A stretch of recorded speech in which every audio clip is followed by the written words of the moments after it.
Hello, my name's Wendy and I've made this short film explaining how I'm connecting with nature during the COVID-19 lockdown. Now, I'm not from Sheffield. I moved here about 3 years ago, and because I love wildlife I immediately joined the Sheffield and Rotherham Wildlife Trust, and it's because of this that I've been able to follow the work of the Sheffield Lakeland Landscape Partnership.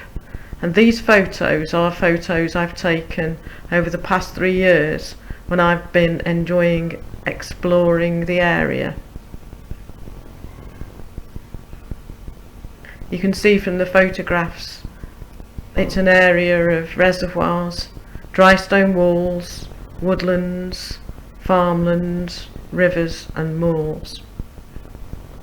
I've enjoyed watching the wildlife and learning about the area's rich cultural heritage and history. I filmed this waterfowl at Redmar's Reservoir.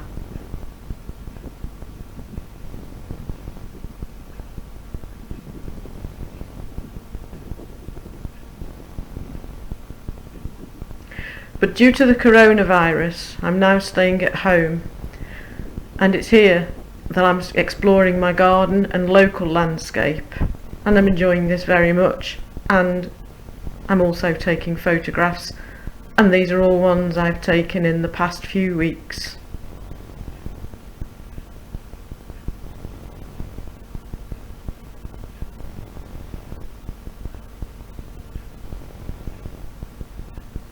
The last photo in this series was taken from a few minutes walk from my home, and by using my binoculars, which of course I always have, I can see as far as the Peak District and the Sheffield Lakes, and so of course I've reminded of the area.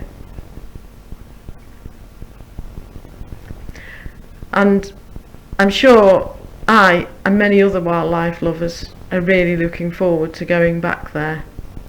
But all the time I'm not there, there's something at the back of my mind.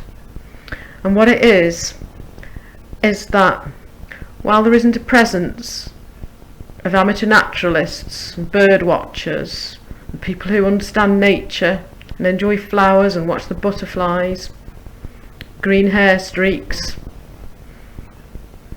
the breeding curlews, all this sort of thing, while we're not there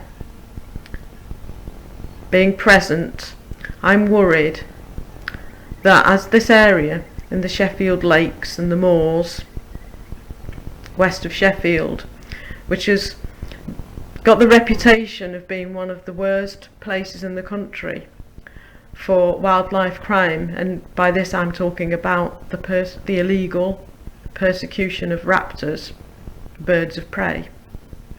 I'm worried that this may take place, and that because people like me aren't around, there'll be nobody to witness what happens. Anyway, let's hope it doesn't, and I'll leave you with a few images of the Sheffield Lakes area. Thank you.